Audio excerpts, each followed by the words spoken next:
is nothing. Only warm primordial blackness. Your conscious ferments in it. No larger than a single grain of malt. You don't have to do anything anymore.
Infinitesimally small.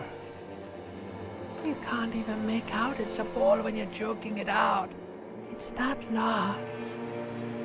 Vying for resources is just a stupid expression you picked up somewhere. The part of the presentation you want to take home with you is this. You have to beat the other evil apes in the face, or you lose.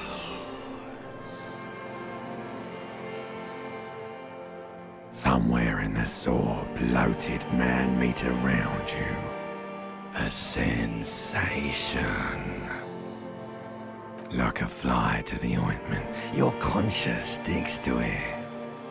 The limbed and headed machine of pain and undignified suffering is firing up again. It wants to walk the desert, hurting, longing, dancing to disco music.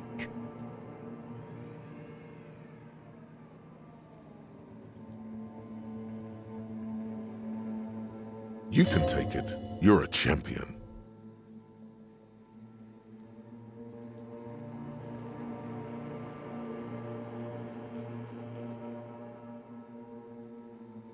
The stench of liquor rises from your mouth, and with it, an ungodly headache.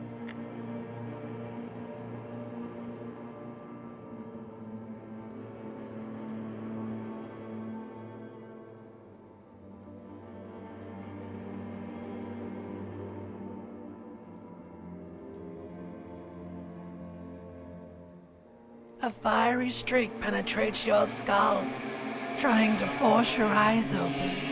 It's a sound, a clarion call from hell. Somehow, you know what it is. A caprice to name a motor carriage.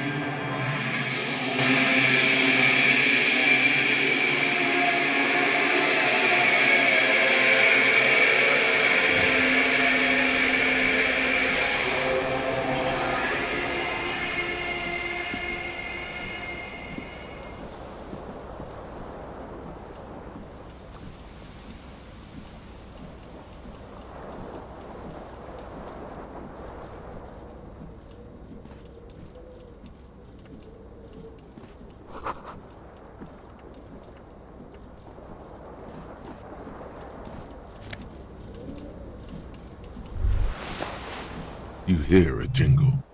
Keys are clinking in the pocket of your flare-cut pants. It says, whirling in rags, on the aluminium keyring. There is a single key on the ring. The number 1 is etched on it. It should open the door.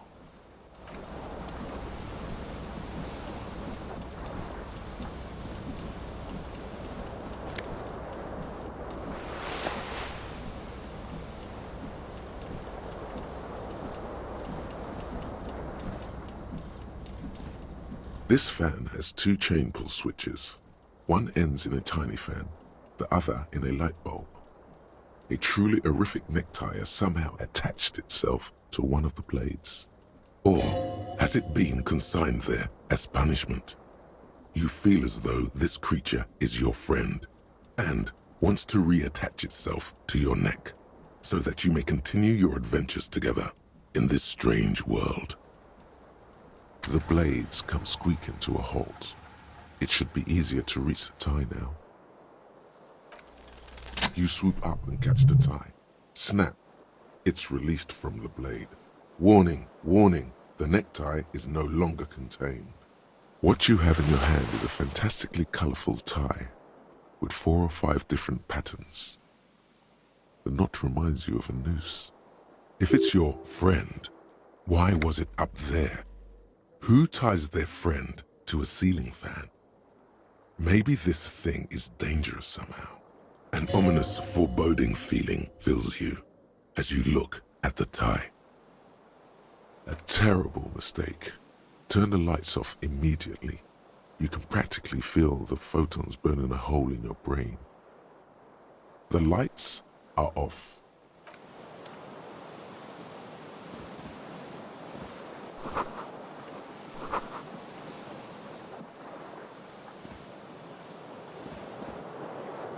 The window stands broken in its frame. Cold wind blows in. The morning light hurts your eyes. It's hazy, but you see the ocean and some war-torn buildings.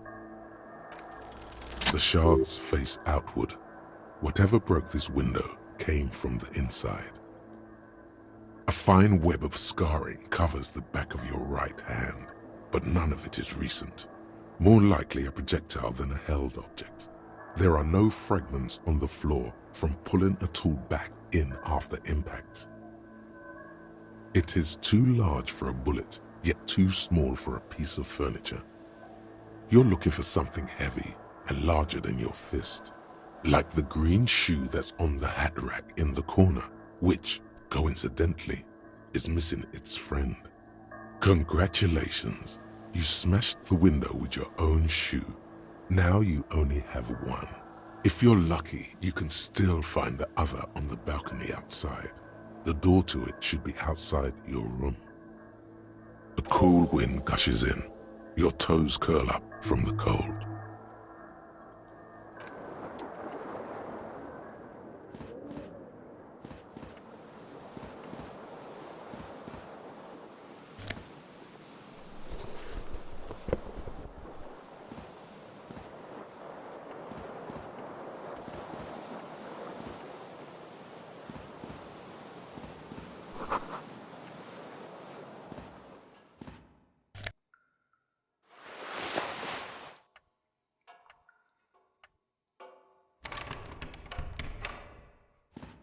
A mirror hangs above a bent and broken sink. In a fierce discharge of masculine energy, someone has ripped half the faucet off. Hot water sprays from the base and steam covers the mirror. You cannot see yourself, just the outline of a man. Suddenly, you realize you have no memory of the face that awaits you there, underneath the soft vapor. As you slowly reach your hand towards the surface of the mirror. Abort. You clearly have not thought this through. You won't like what you see there, and you will never unbecome it. Yeah, there is definitely something wrong with it. Where to even begin? There is the bloatedness, then the swollenness. It's like there's an upholstery of alcohol underneath your skin. It's not. Your nose feels like a small balloon in the middle of your face. It hurts when you honk it. It doesn't appear to be a particularly tiny nose either. Not with all the drinks it's absorbed for you. It's not. It's swollen and snail-like, wriggling between your fingers. Behold. You have no idea who this thing is, do you? Too late. You clearly have rigor mortis on your face. Or wait, is that an expression? Are you trying to make an expression with that face? Why?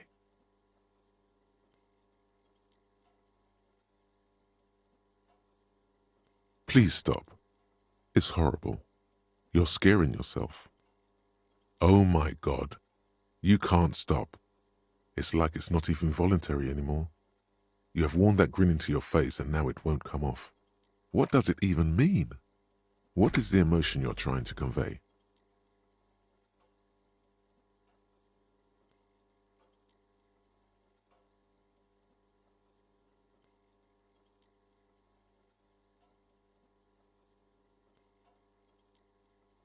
There might have been, 10 years ago. It's little more than a cadaverous spasm now. Like the rest of you, it comes from a bad place somewhere in the past. That's all you know for now.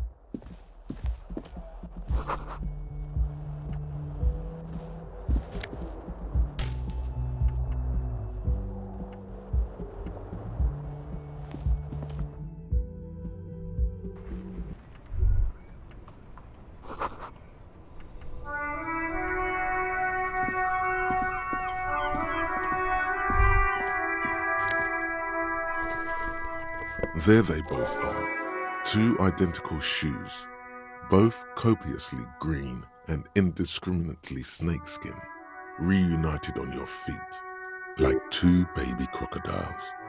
Good, they're balanced, comfy. Feels like the only good thing about you right now, truth be told.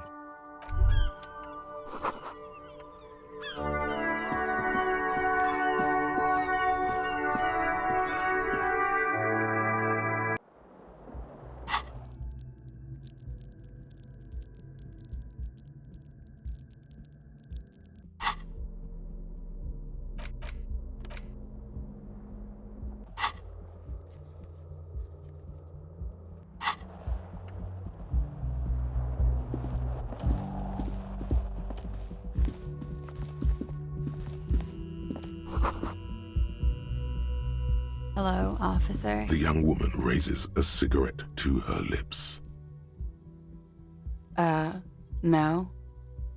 There's only one solution to this. You're a businessman. The young woman shakes her head slowly. No. You're a police officer, sir. Okay, cool. I won't. She means it. She wouldn't defy authority, however sweaty and bloated it may look.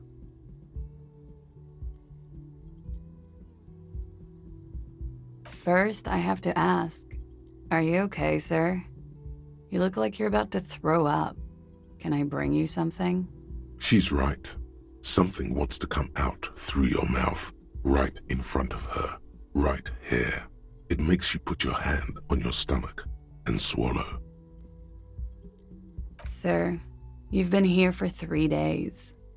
On official police business, no less. Couldn't say. In truth, so far, mostly drinking. You have no doubts about the drinking. But do you strike yourself as a tight-lipped drunk? She must have heard something.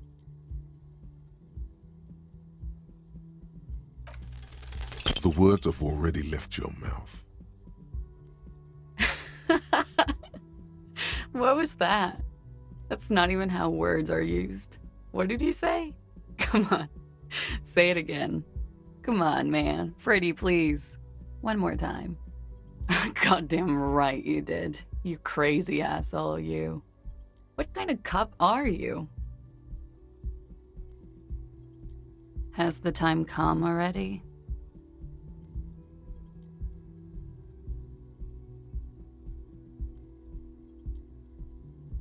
Mere minutes. I should go and prepare then. Thank you. This has been delightful. I hope it does all come crashing down.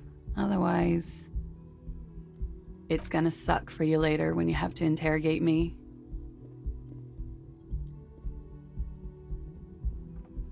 And for the record, no, I didn't do it.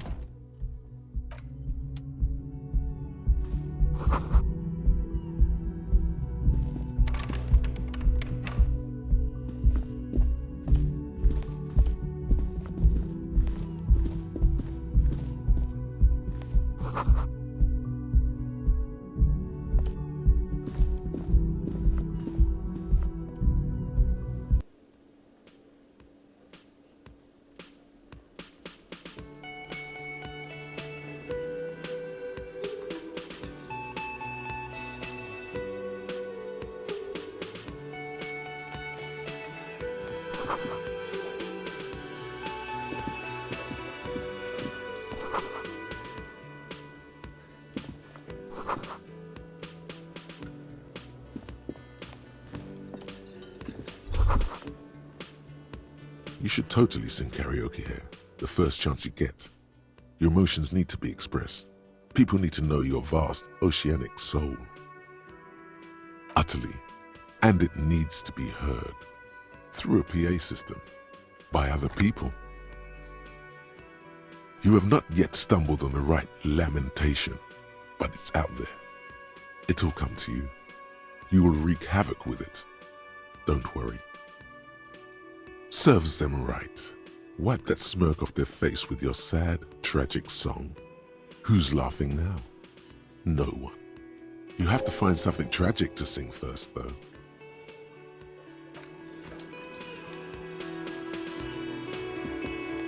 A man in his late 20s stands behind the counter, inspecting a stuffed seabird. As you approach, he gives you a sideways glance, then looks down again. That was disdain in his eyes. Even now he's purposely ignoring you.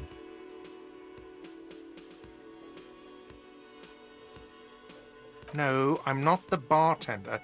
I'm the cafeteria manager. I have 3 cafeterias to manage. 3. Sylvie tends the bar here, not me. I'm only standing in. She just, you know. His eyes dart from left to right. This man isn't lying, but he is hiding something. So now you're a cop. Oh, forget it. A competent work of taxidermy. The white and brown seabird lies among piles of coasters and drying mugs. One of its wings broken. The man is trying to mend it. Looks like the bird was ripped off the shield that was used to mount it. This is the Great Skua. The seabird is the symbol for the discovery of the Insulindian Isola, the part of the world you are in right now. Something about it makes you feel bitter. Look, your buddy is over there. Why don't you go and talk to him, okay? He pretends not to hear you, concentrating on the bird instead. Oh no, you're a hero. A real hero cop. Could the massive property damage upstairs have anything to do with this?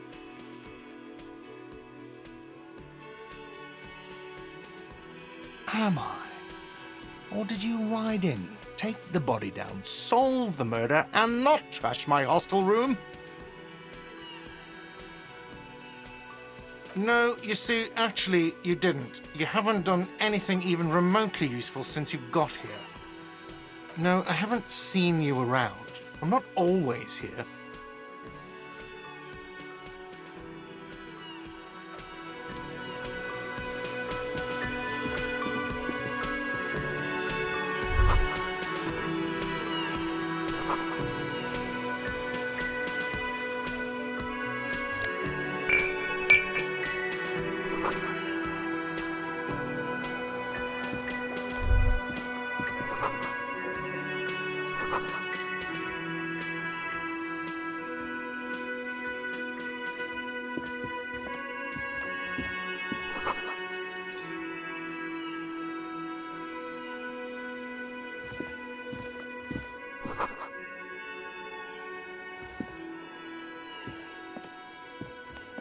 A bespectacled man in an orange bomber jacket is tapping his foot on the floor. Looks like he's waiting for someone. You. As you approach, he narrows his eyes and extends his hand in greeting. If an assault were launched on this building right now, if the windows came crashing down and the whole world descended upon you, this man would hurl himself in death's way to save you. You are sure of this. But why?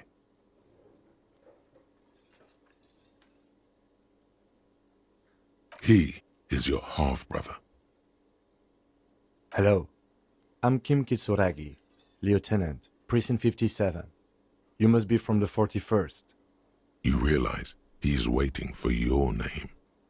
This is your chance to come up with a really good name for yourself. Get creative. Conceptualize. Raphael Ambrosius Cousteau.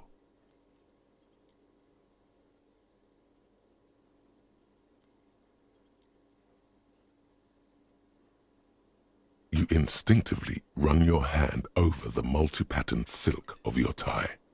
Its slickness gives you comfort and reassurance. Don't worry! Raphael Ambrosius Cousteau is one classy name for one classy cop. Yes, well,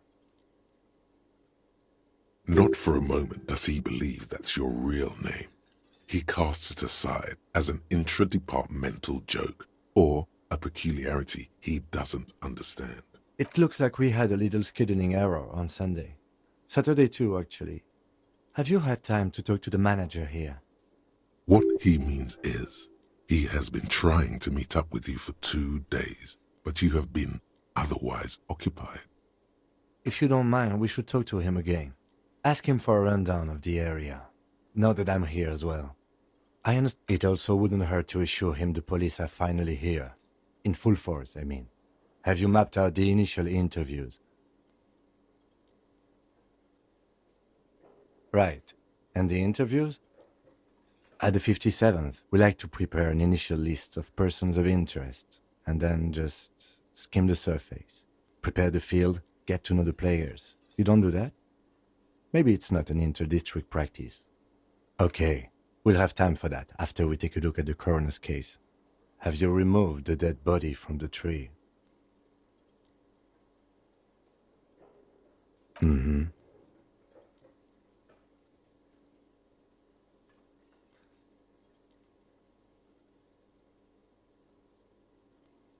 Does that mean the body is no longer in the tree? So, the body is still in the tree. This is the first time you detect a weariness in the lieutenant's voice. It is obvious he would have preferred for the body to no longer be in the tree. Where it has been hanging for 7 days straight. We should go there as soon as we are done talking to the owner. I can see you drank last night and the night before, and that you are still drunk now. But I have seen officers go through worse. Much worse. If you need something for your headache, there is a general store nearby. But as I said, the dead body should be our #1 concern. After you, officer. If you're about to embark on an investigation, shouldn't you have a badge? You mean you don't have a badge? Losing your identification card is a serious matter. My vehicle has a shortwave. You can use it to report your badge missing. I advise you to try to locate it as quickly as possible, but getting the body down should still take precedence. Lieutenant Kitsuragi is now in your party. You can talk to him whenever by interact.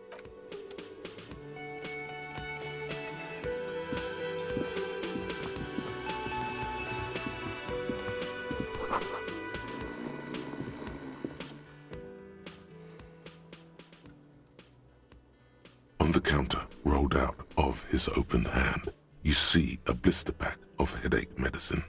The man does not mind. You probably need them more. You've just picked up some magnesium. This item is stored in the bottom left corner of the... No idea. Looks like he works for Wild Pines, the logistics company who owns and operates the harbor. Possibly because there's a strike going on in the harbor. There's not much to do aside from drinking and sleeping. You gently shake his shoulder, but nothing happens. This man could probably sleep soundly in a ship's engine room.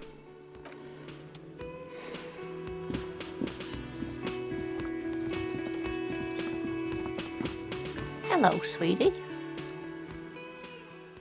Wait, who's Sweetie? You're a handsome man, officer, with your mustache and your chiseled jaw and that silly dimple on your chin. But dear, you're not for me. I'm too old and too married besides. You must forgive me. I'm getting so scatterbrained. I completely forgot to introduce myself. I'm Lena. My husband Morel and I are staying with our friend Gary just down the street, but I come here for tea when they're away. This Lena is wacky enough for the motley crew. Hire her on the spot. Whatever do you mean? Sequence killers? Oh my. But I think you already have a partner, sweetie. A partner who needs you to help him get a corpse down from a tree.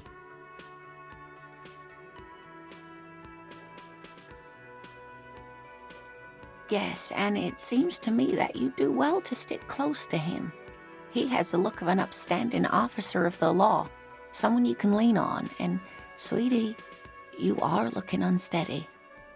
And even if he weren't there, I don't think you'd have much use for me. Thank you, but Martinez isn't the most wheelchair-accessible place, you see. I'd slow you down, perhaps another time. Yes, officer. You look rather dazed. Like a stunned fox. But surely things can't be that bad. Oh my. You know where we are, right? That's right. And where is the Whirling in Rags cafeteria itself located? We're in the city of Revachol, dear. How would I even begin to tell you? Revachol is the most beautiful city in the world. We're fortunate to be here, you and I. I haven't seen very many other cities personally, but everyone says so. Revachol is a rare jewel. This city used to rule the world, though it has seen better days. Speaking of history, you know what year it is, yes? That's right, dear. How splendid. Here, take this pen. Knowledge should always be rewarded. Her relief is palpable. She was getting pretty worried about you there, but now she relaxes her shoulders. I can tell that this is taxing for you, so I'll just ask one more question. What regime are we living under? What mode of government?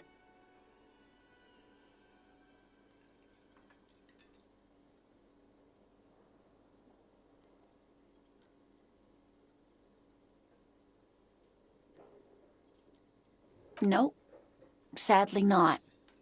Revachol is what's called a zone of control, under an alliance of foreign powers called the Coalition. We have no government of our own, and what democracy we have is market-driven. Meaning, buying is voting. Oh dear. And you were doing so well. There aren't any cops in Revachol, not in the traditional sense. The status of law enforcement has been a complicated matter since the revolution. But we should stop for today, sweetie. You look like you need a break. Besides, I'm not the best person to explain the big things to anyone. She's scared now. She's realized you really are brain damaged. A defeat, I'm afraid. The people of this archipelago tried to build something new, something different. The rest of the world didn't like it, so they came and ended it. This was 42 years ago. It has something to do with everything. I really don't know how to explain it better. I'm just a poor woman, she thinks. What do I know of these things? And how can I help you? You were doing quite well up until the end, dear. It does look like you're having trouble remembering things. History and places. Remembering reality in a word. It's very odd. A sigh. The lieutenant buries his nose in his notebook. But maybe a fresh set of eyes is what the world needs. And while I'm no doctor, such bouts of amnesia are often temporary, so I wouldn't worry too much. She means this sincerely. Worrying won't do you any good. Someone more educated in sweeping matters. Maybe you should ask. No, I'm not an encyclopedia. I won't be a guide either. I'm a detective. Of course. Then I don't know. Someone rich, maybe? Wealthy people are educated. Though I don't know where you would find a wealthy person in Martinez. Of course, dear. Good luck with your case.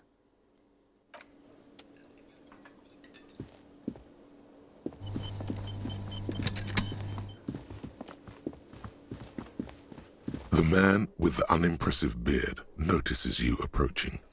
He drops the ledger he was holding and turns to the lieutenant. Mr. Gart, right? Yes. I am Kim Kitsuragi from Precinct 57. This is an inter-district investigation, so joining me from Precinct 41? Right. Now, I know it took us a while to arrive at the scene. It also took you a while to call us and report the dead body. It was you who placed the call, yes? No, I only just got here. It was probably Sylvie who called you. She usually works the bar here. I'm only temporarily taking over her duties. Do you have her number? As a matter of fact, I do. You said you just got here. From where? Are you a local? What, of Martinez? No, I live in Jamrock. I only sometimes come here to keep an eye on the place. This is just one of the many, many cafeterias I manage. But you still know your way around, yes? In case we need directions. Yes, I know where some things are, but as I said, I don't live here. I just used to work here. And I'm not going to start working here again, if that's what you think. I didn't imply that. Detective. He probably means this is where you step in and ask your questions. His face expresses profound doubt in your having this. Behind this building, there's a courtyard. They hoisted him up on a tree there. That's easy. See that door there? First you exit through that. Then, to your right, you should see a big hole in the fence. A really big one. You can get to the courtyard through there. No need for the keys. The hole is big enough for the Franco-Nigerian cavalry to fit through. Does he want you to feel guilty of making that hole? It's implied in his voice. I don't know who killed him. I'm not the police. That's your job. What are you, crazy? Of course I didn't kill him. Haven't you asked me that already? What is it with you and this woman? She has nothing to do with this. Okay, you got me. She went away because of the dead body out back. And because I asked for her number. That's why Sylvie went away. I hope you appreciate that. Thank you. Is it? Because I thought you were supposed to be investigating the lynching, not my employer conduct.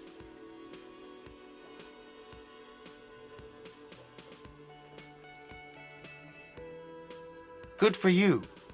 Was there something else? I'd like to get back to what I... Let's go.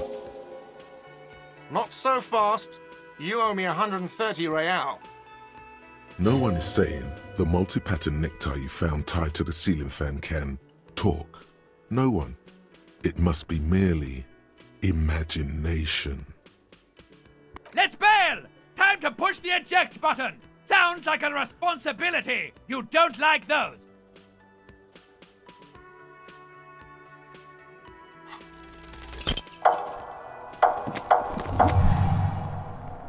One moment you're running like the wind, then you've suddenly turned around and are giving him the finger, furiously, with both hands. Why? That's true, yes, and it's worrying.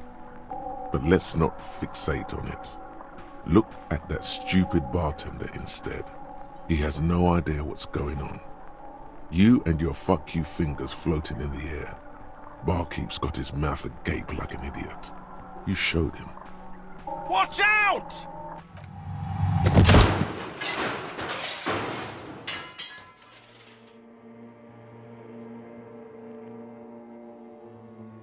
Everything goes dark.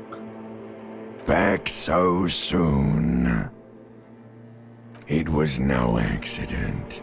Those were disco moves from your spinal cord. The spinal cord has yet to reveal itself to you. Its mysteries are unholy mysteries. If it comes off like that, it's because it is. And you are. How's it going out there? Are the tiny apes screaming about money yet? It doesn't look like it is, sweetie. Are you okay? No, you have sustained a trauma to your lower neck. In addition, you have strained your left trapezius muscle. Pain surges down your back when you move. Ma'am, are you all right? Oh, I'm fine. He just tripped over my chair.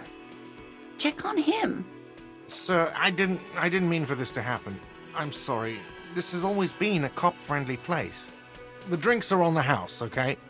There were a lot of drinks on the tab. I still have to charge you for 3 nights and the broken window, though. That's 100 square. He's shaken. Barter now and he'll cave in.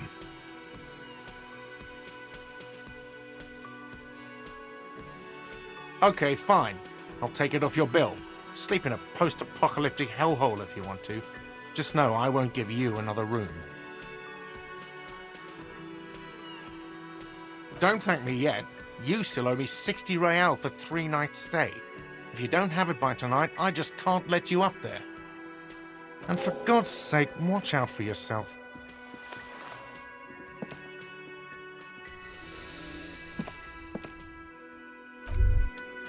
By the way, where is home? The address is coming up blank, and this place sure isn't it. But you've been at this hostel cafeteria for only 3 nights. Where were you before? You had to be somewhere. You don't really know, do you? A vague, blackened image doesn't sound like somewhere you can stay if you run out of money. You can try. Run some addresses in your head. when you get the time. Maybe a street or an apartment will appear.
The RCM in Martinez. What can I help you with? Of course. What can I help you with? Of course. Where to? What do you mean? Yes, sir. District of Martinez. He knows where we are. He just wants directions. There's the pier, the Cape Side apartment buildings, some more tenements. Not a lot, really. The harbor gates. Some kind of commotion, I think. I don't follow the local politics. A fleet store, too. Some shops and a bridge. The canal bridge leads to the coast, but it's broken, I think. Some kind of accident, probably. Just coast. There's a little fishing village there, and a fish market. But that got closed down ages ago. It's just water. No, actually, I think they call it the Martinez Inlet. There are some islands in the bay, but they're hard to reach. No problem. Me? I am just a gardener. I am pleased to meet you too, officer. Excuse me? She's uncomfortable. Maybe you should drop this line of questioning. Oh, well, I didn't write it there. Okay. Of course. I won't hold you back. Her gloves. You get the feeling that you need them. You have a dead body to deal with after all. Sure, keep them. I have another pair.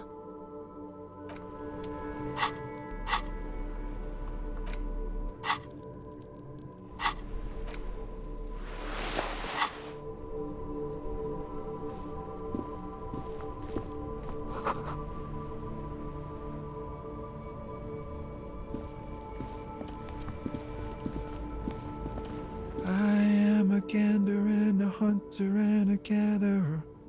Feel like a traveler. A simple little cadence. He seems to be making it up as he goes. From another planet. Hey there. It's the jam, my man. It's a traffic jam for the ages. Harbor gates up the street are shut tight. Meanwhile, we're all stuck here in long-haul limbo for days upon days upon days. Feels like forever. Like I was born on this here roundabout and this was all I ever knew. Just me and the metal and the tires, the oil and the fumes and mazout. Yeah, imagine. It's been a whole week already. Behind the laugh, however, a touch of sorrow. So tell me, what do you need? Huh? Oh. No, I ain't got any money. They don't want to pay for unfinished work. The bosses, man.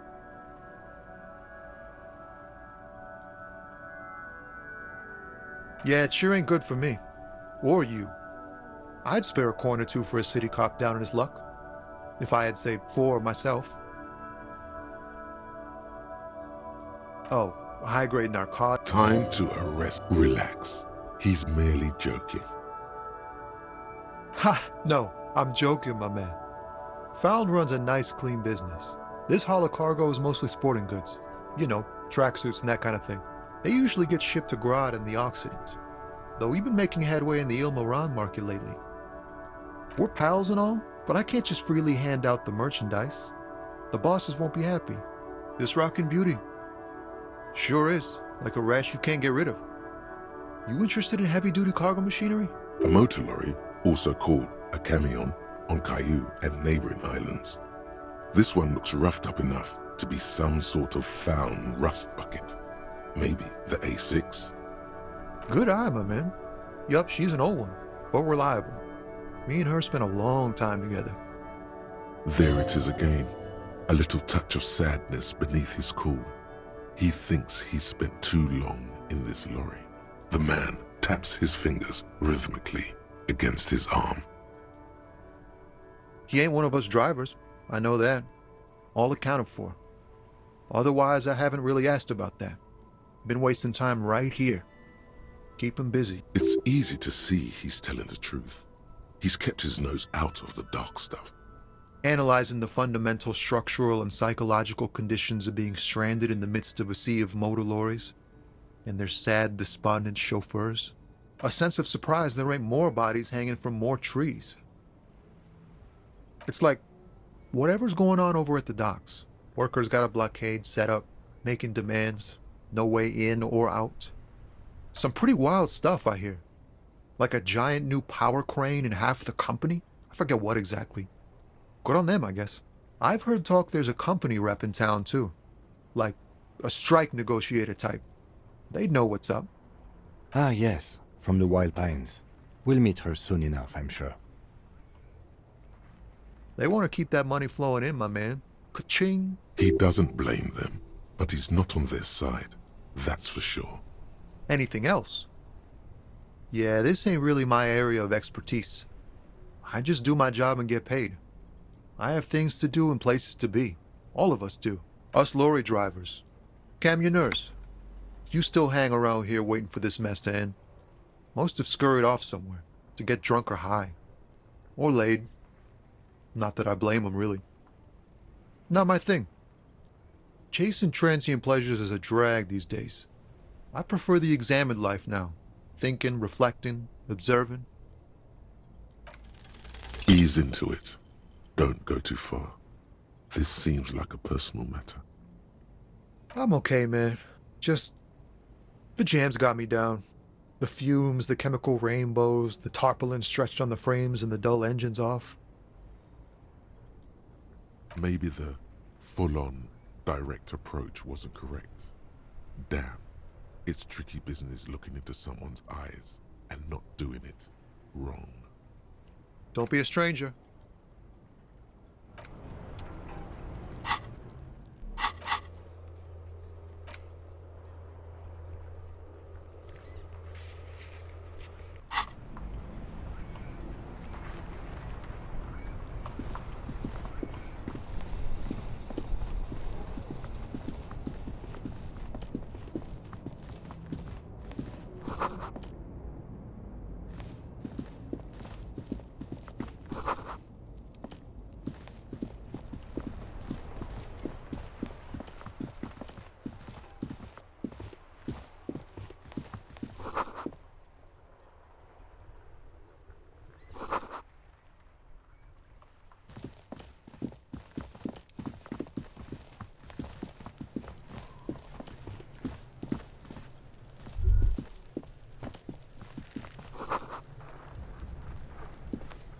There are several footprints in the mud, left by work boots. Anywhere from 6 to 12 pairs have walked here. Heavy workers' boots with reinforced toes and hobnails, all over the yard. Isn't this something an industrial worker would wear? Noted. What do you think you are? A super detective? You're hungover. These are just dents in the mud. No pattern emerges for the time being.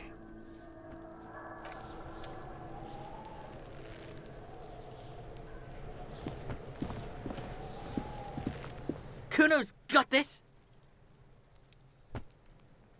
If there ever was such a thing as an ugly kid, then this is it. He's almost exquisite in his ugliness, like a gremlin. Oh yeah, nappa gumpy, Kuno!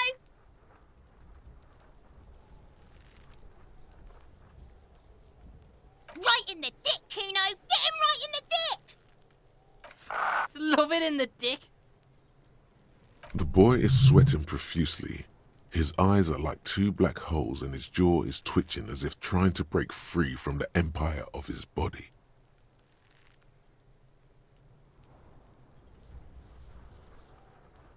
The kid is obviously high. Fuck that! Kuno, yeah! Right in the mouthhole! They pay you no heed or pretend not to notice you. Shits himself?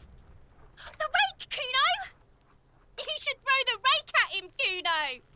The fuck? Does Kuno know what a rake is? Kuno is not a gardener.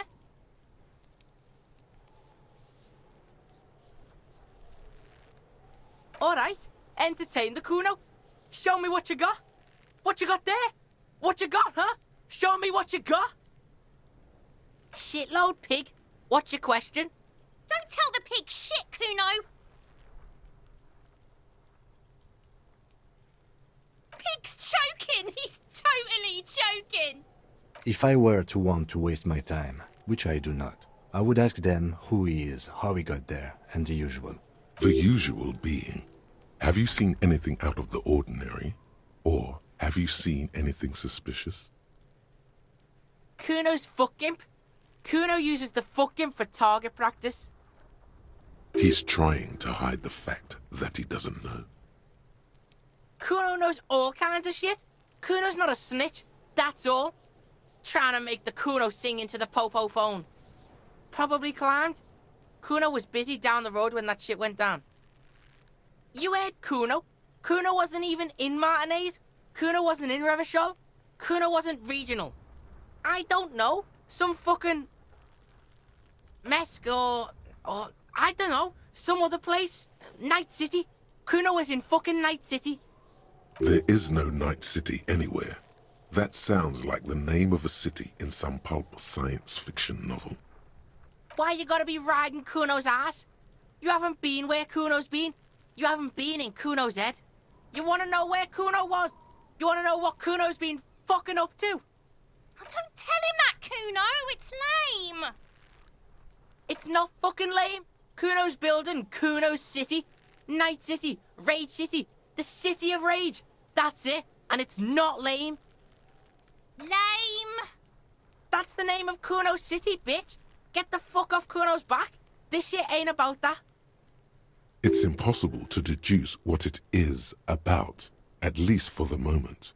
If it's important, it'll come up later. Focus on the case. Just a couple of pigs sniffing around in the dirt. That seems pretty fucking suspicious to Kuno. Yeah, you tell the faggoty, Kuno! Looks like you're a fagari now, whatever that means. The suspicious question doesn't really work in antagonistic situations. You're testing Kuno's patience here. Get lost, Right, pig? This is where Kuno plays with his little wooden choo-choo. Fuck do you want with it? Yeah, whatever. Kuno doesn't give a shit. Kuno's Kuno, pig? It's always Kuno, never I. Clearly the kid's using the third-person perspective as a shield.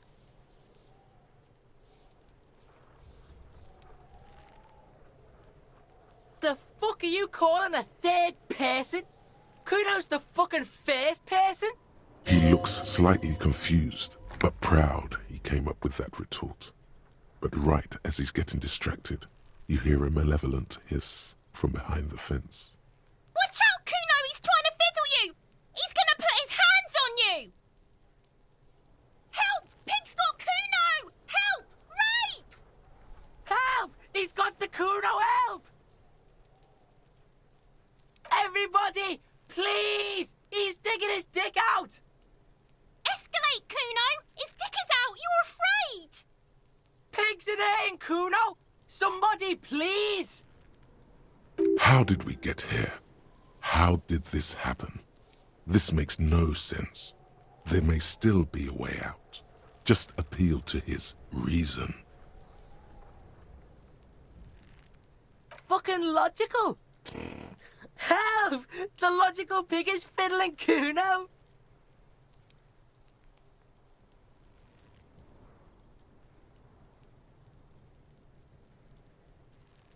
No one?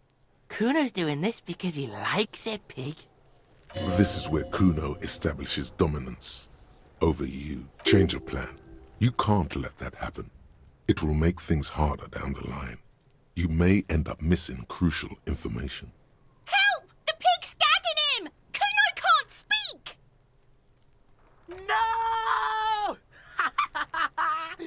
Get off Kuno, you sick fat fuck! The nearly psychopathic way they could slip in and out of the act implies you're not the first victim. You put him up to this yourself. Listen to your friend.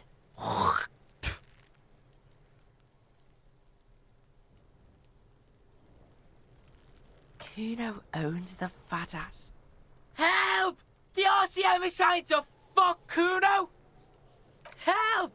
Misters, help! He's having the time of his life. Total ecstasy. Fuck the pig. He's flashing Kuno! He's showing his genitals! If you don't help Kuno now, it'll be too late! Look. For emphasis, a ghost is saying this. A shit-eating psychopathic ghost with an ace up his sleeve. I know you wanted to hit me. You got that I'm gonna fuck that Kuno up look that Kuno's dad gets. The murder look. The rage look. Relax. He can't read your mind. He doesn't know you were thinking that. I know what you thought. I'm gonna fuck that Kuno up. I'm gonna shut that shit down. You know what? You should've, because now you're nothing. You're a joke to Kuno. Kuno laughs at you. King Kuno! Backing up was a bad idea. Now he thinks he's established dominance over you. Kuno turned you into his prison, bitch! You're gonna be in this shit with Kuno! No, you're not. We can just leave. Bitch, you're gonna be in this shit with Kuno forever! A peepo is a type of hat, by the way. You don't talk to me about my fucking peeper! You don't know where I come from! You're just Kuno's bottom bitch!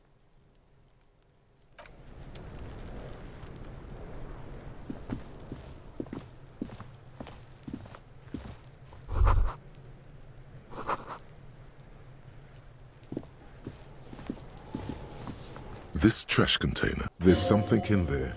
Not necessarily connected to the case, but still. The body is downwind from here. Maybe you prefer the smell of garbage to the smell of death. Trash? Food waste from the cafeteria? They lock these containers to keep the derelicts from flocking in. Could be evidence, too. What do you mean, feel? I agree.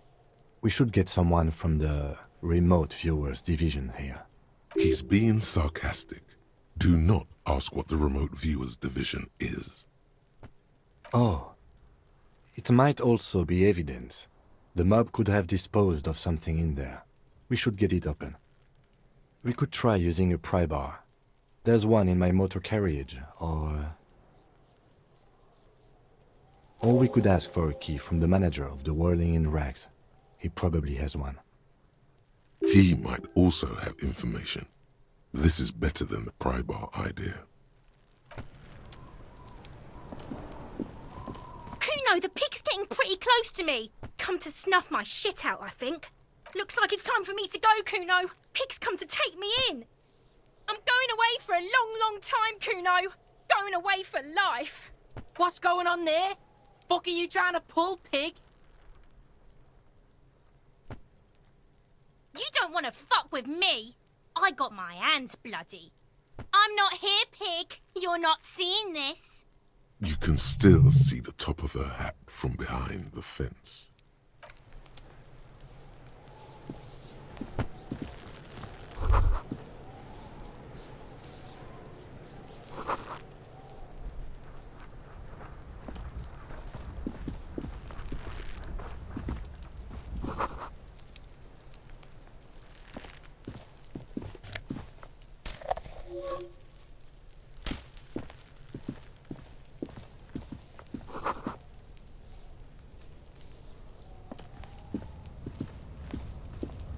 An inconspicuous pile of the roofing material, Eternite. It's nothing. Someone just left some roofing material slanted against an old shack. Because it's nice and orderly, well, rhythmic pattern calms your mind. Mammals like this stuff. No, there's more to this. You get this strange feeling. Hard to say. It's gone now. Feelings pass, you see. Especially the small ones.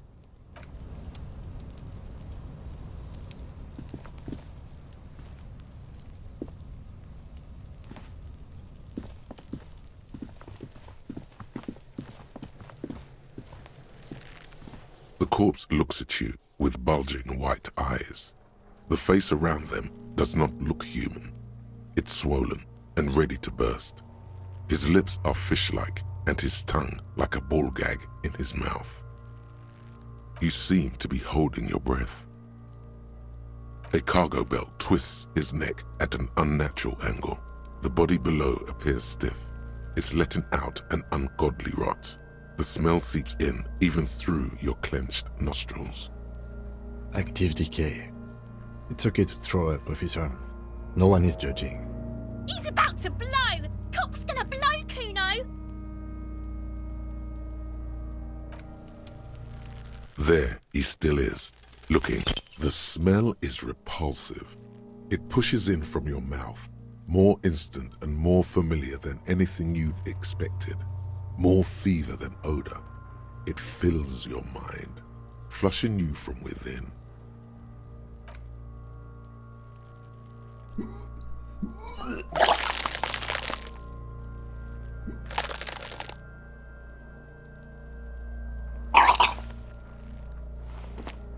You feel a great force ringing from your stomach. Your body curls and pushes it out, burst by burst, until a pool of vomit lies under your feet and your throat stings from the stomach acid. It's okay. Happens to everyone. Keep it.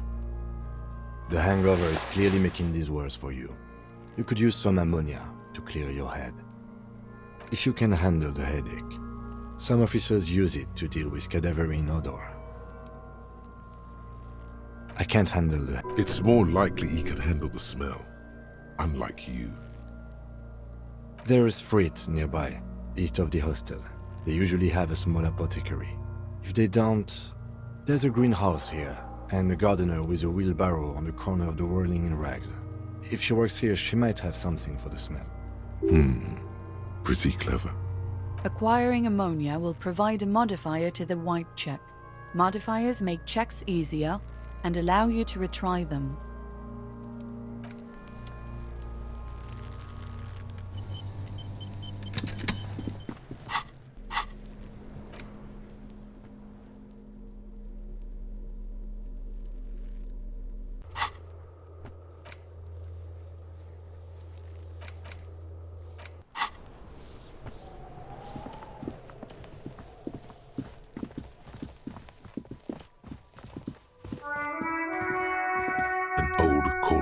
With a matrix of push buttons lists all the companies in the East Delta Commerce Center.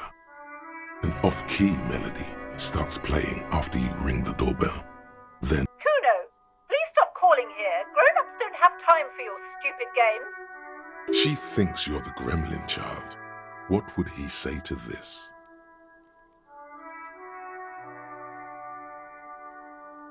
Oh, I'm sorry, officer. I thought you were... But the doorbell is broken, and the bookstore shouldn't even be on the list anymore, so I can't help you. Please don't call... A single beep indicates that the line has gone dead. You ring the doorbell, but no one answers. What an ominous name for a hair salon. Doesn't bode well for anyone's hair. All you hear is static, but no one answers the call. You ring the doorbell, but nothing happens. You wait for a minute or two, but all you get from the call box is silence. No one answers the call.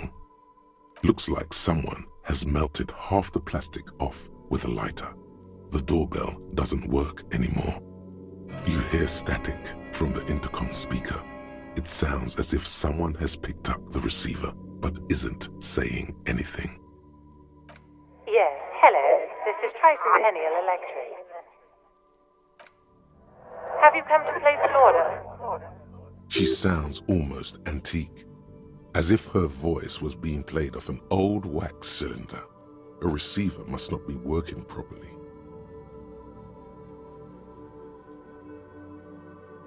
My God. The lieutenant exchanges a look with you. It's you. My God. I didn't think I would hear your voice. Who cares that you don't remember her? Just go along with it. No, something's wrong here. Are you sure she's talking to you? Michelle, just please. Why did you even call? I don't understand. You've been gone for months. I thought you didn't care. Ever since I came to work here, it's been different. As if my mind's been wiped clean. A spot of static overrides her words. When she speaks again, it sounds like she's submerged. It's so nice to be able to finally forget. She sounds like she's about to cry. She doesn't answer. Silence. The only thing you can hear now is static and waves washing ashore on the bay. Another seagull passes by.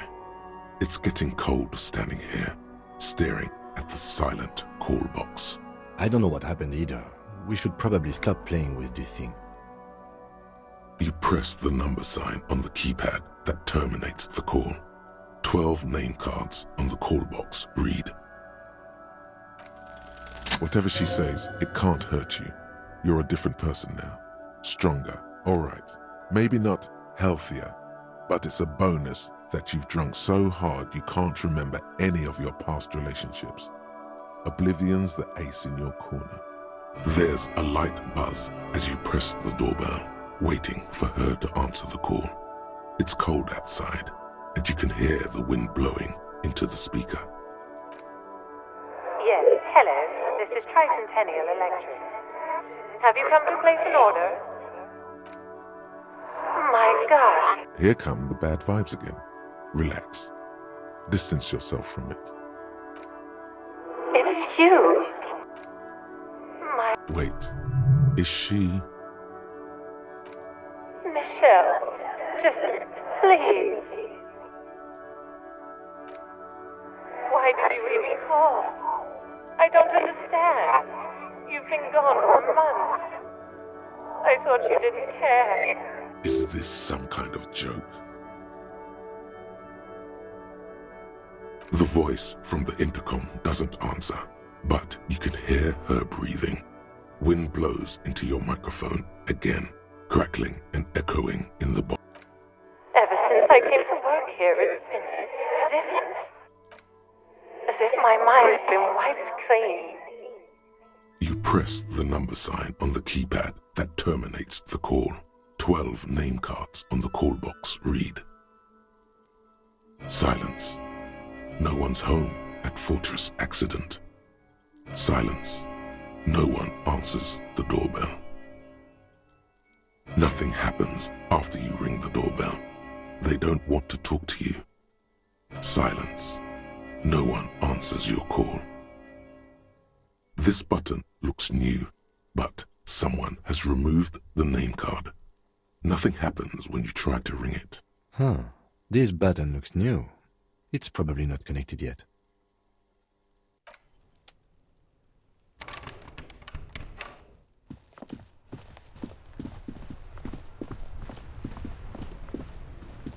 I can't believe it's snowing again. It felt like springtime just a few days ago.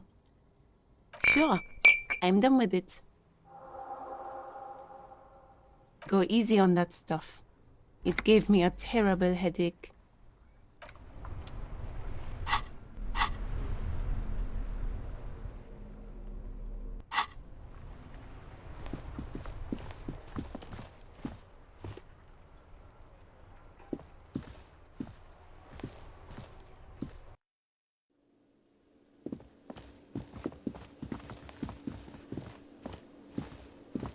Can I help you?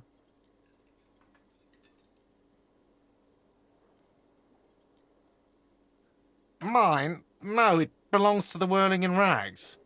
Thank you for clearing that up. Why do you keep the container locked? Why?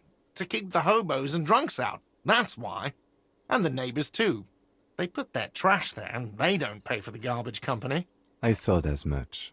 And are you the only party with access to the trash container? Well, yes. Us and the garbage disposal company. It seems a little callous, doesn't it? Something stirs in you. Prod at him and find out. Callous?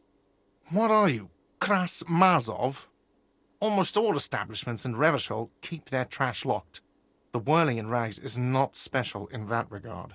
Krasmazov, nom de guerre, was an economist and a historical materialist. He was a leading figure on the Grad side of the Centennial Revolution, where he headed the 9-day government. Mazov is considered the father of scientific communism, Mazovian thought, or Mazovianism. He killed himself. No one was implying you were, officer. Where were we? What do you need them for? It concerns the case. Please cooperate. Just bring them back once you're done, please. What thing? Yes, not the whole damn union, thank God. Just the nastiest and loudest faction. They come here in the evenings. Dumb, unruly types. Think they're big shit. But they're good customers. They place big orders and always pay on time. He hates the union, but grudgingly recognizes its power over him. So he's directing his frustration at you instead. Retaliate.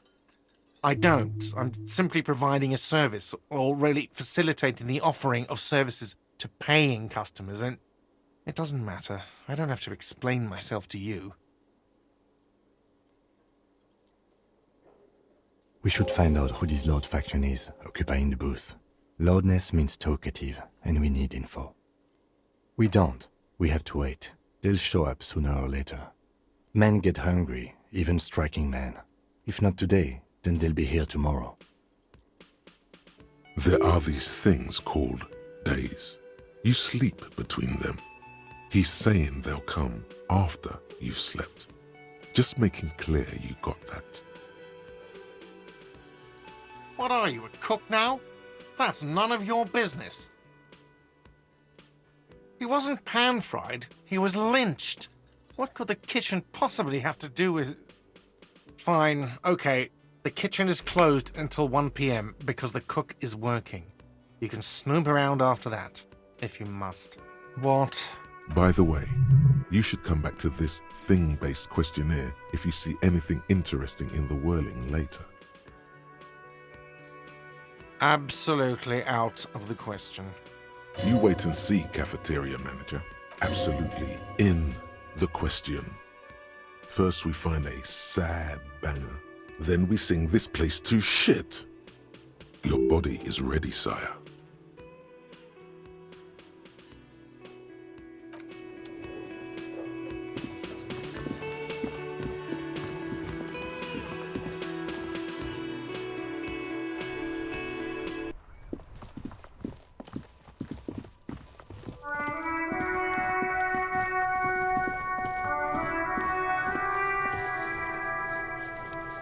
This trash container is locked. The sliding lid has a padlock that says, Whirling in Rags. With a well-oiled crack, the lock pops open. It should now be possible to simply raise the lid. Don't. Maybe you shouldn't.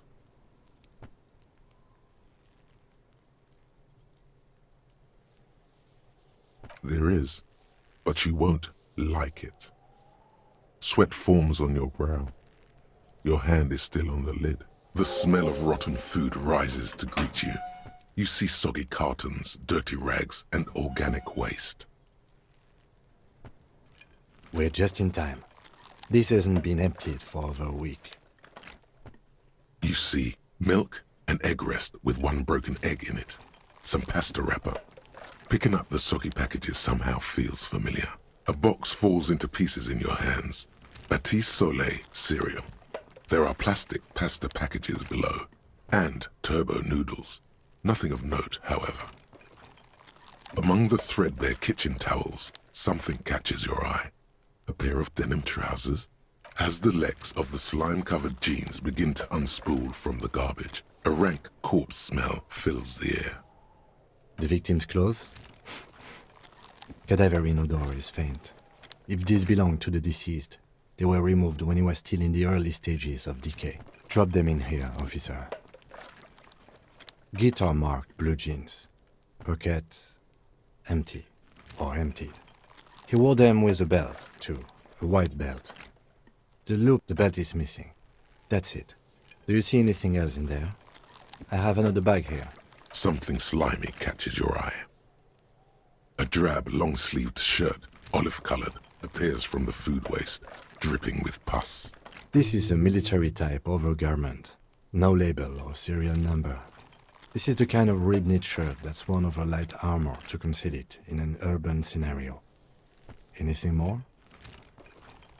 The rest of the rags are just kitchen variety waste.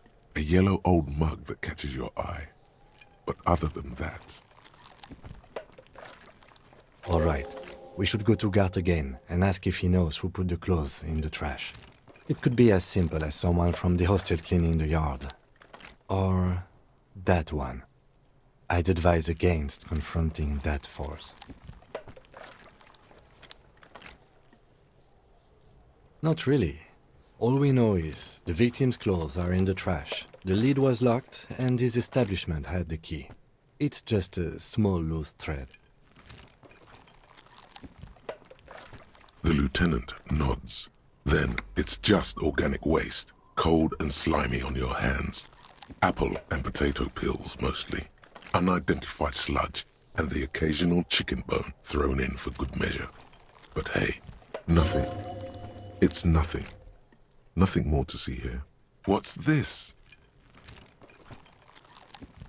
A blue piece of plastic sticks out from the apple peels. It's shiny. Looks like the corner of something. Something larger. A clipboard. A blue plastic clipboard with moist papers hanging from it. They look badly damaged, but you can still make out forms and notes, written in a man's handwriting. Officer, is that your paperwork? It is. Look. The plastic has the RCM street grid on it. You've even got an autopsy form in there. If you don't mind me asking, how did this get in the trash?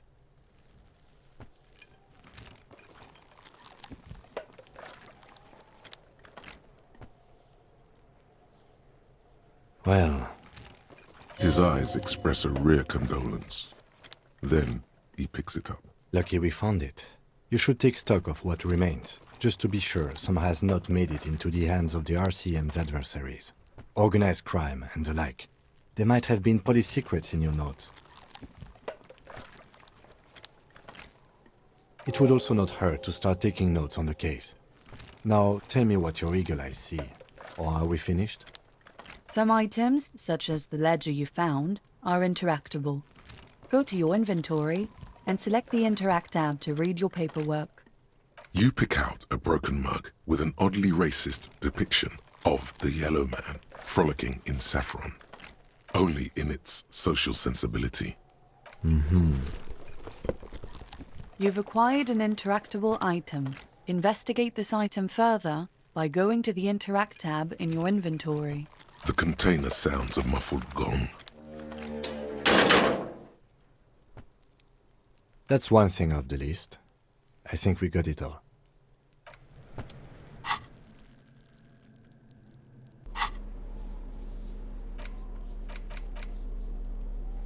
It's just a racist mug. What's there to read here? Not much. Oh boy, here we go. What are you going to say about a broken, tossed-away mug that you dug out of the garbage?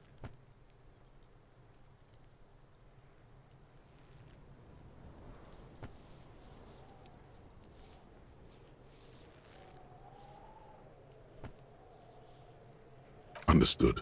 You're that kind of detective. Why don't you get back to your case? It's the ledger you found in the trash. A pitiful cabbage of white and yellow papers hanging from plastic board, barely held together by a metal clip. This sad display is made complete by the faint smell of urinal cleaner. There's a piece of toilet paper, or is it cleaning tissue? No, it's toilet paper, desperately sticking to the back of the blue plastic clipboard. It's a metaphor for you.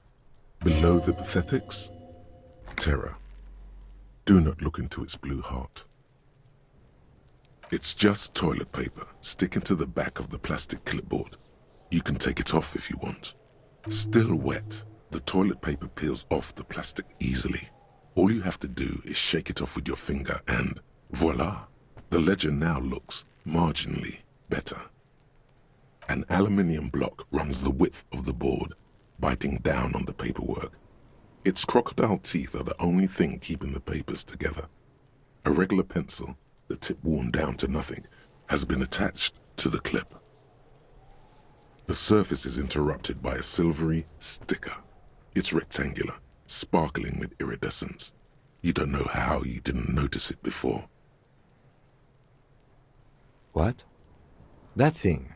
It's a halogen watermark. We use it for adding information to RCM property.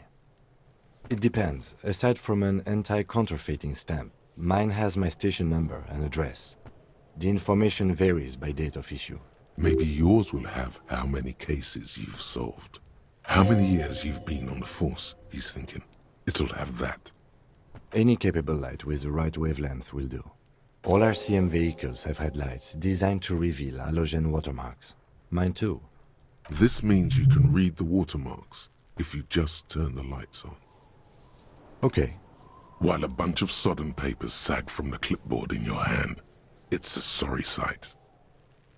They're not exactly white. They're yellowed in patches by sunlight and alcohol, and covered in dense blue handwriting. Ink escapes into watercolor patterns, reaching its tendrils across entire pages.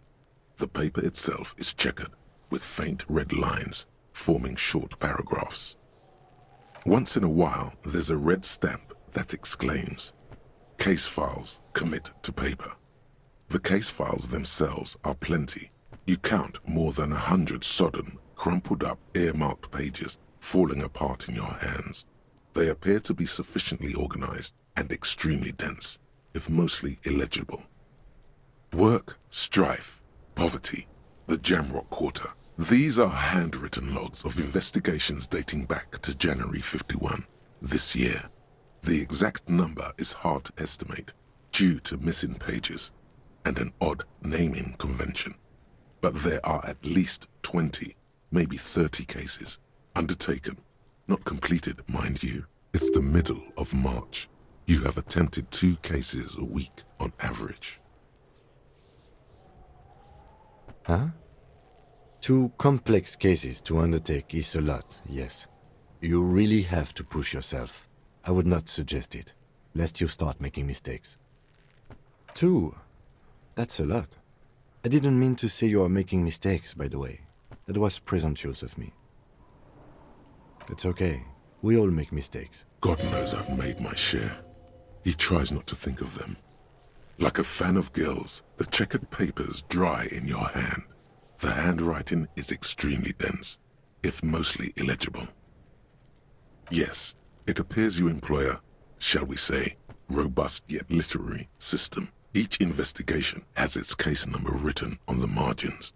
Yet, still more tellingly, most are accompanied by a name. A title, one might say even. One that draws inspiration from snoop fiction and vespertine cop show staples. Yes, all caps. One is called The Next World Mural. Another, The Square Bullet Hole Murders. Another yet, The Unsolvable Case. Others appear more light-hearted. The guys on a couch in an unexpected location, and The Murder at the Hookah Parlor. Even the rare article-free collapsing tenement. Murder features prominently throughout.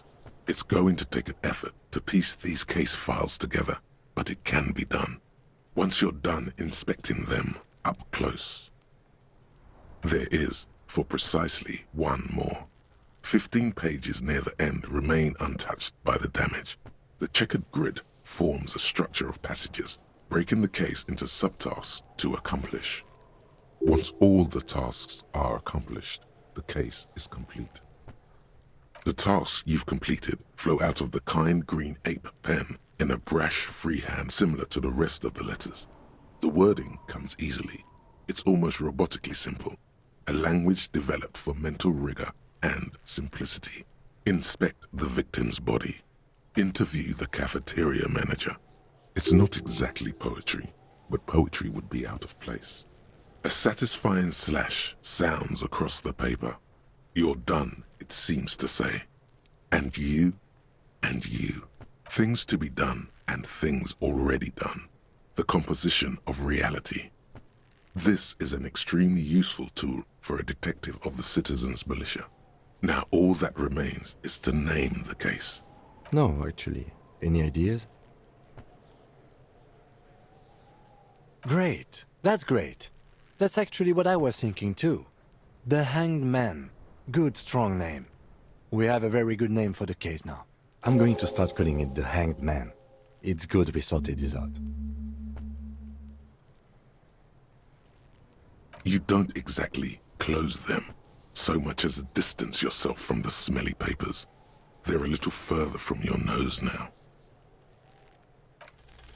Yes, you can piece them together using the alphanumeric code on the margin. It always begins with HDB 41, then date of initialization and time of arrival on the scene, followed by the title. For example, 41 is your precinct. It's safe to say those are the initials of the officer responsible for the case. Your initials.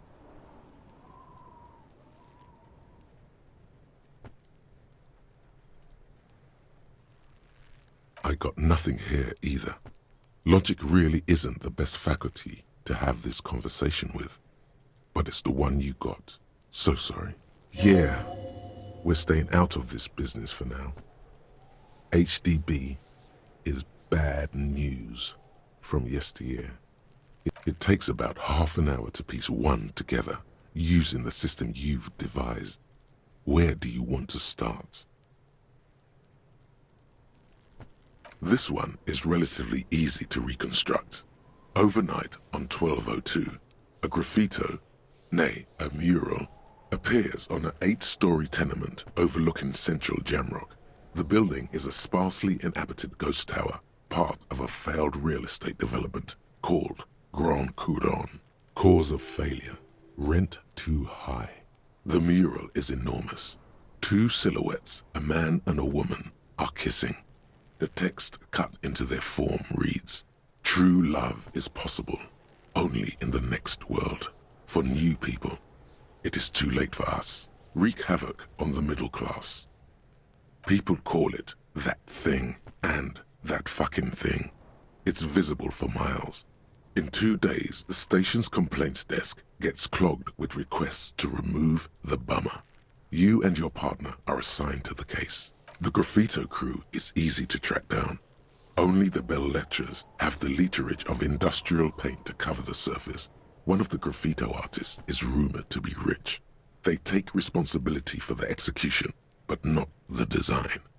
The ideologue of the next world mural, as the crew calls it, remains an unknown. The case files do not show you finding the author of the design. The crew agrees to clean up after themselves. However, your partner, JV, is against the removal, citing public support for conservation. This leads to a debate in Precinct 41, which then spreads to the streets of Jamrock, ending in a rare plebiscite organized by you and the rest of Row 3. The 9,000 people subjected to the mural's message, all of Lakeside, Central Jamrock, and Villa Lobos, plus half of the eminent domain, participate in the vote. Although the case begins with what appears to be a lot of rambling on the streets as to how juvenile and stupid the mural is, given a choice between 2 options. A staggering 78% of voters choose to keep it. Turns out the opposition were a loud minority. And that love truly is possible in the next world for new people. And it is too late for us.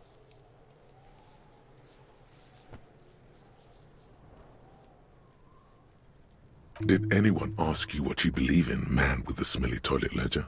What do you want to tackle next? Or are we done? AKA Leslie and Burke.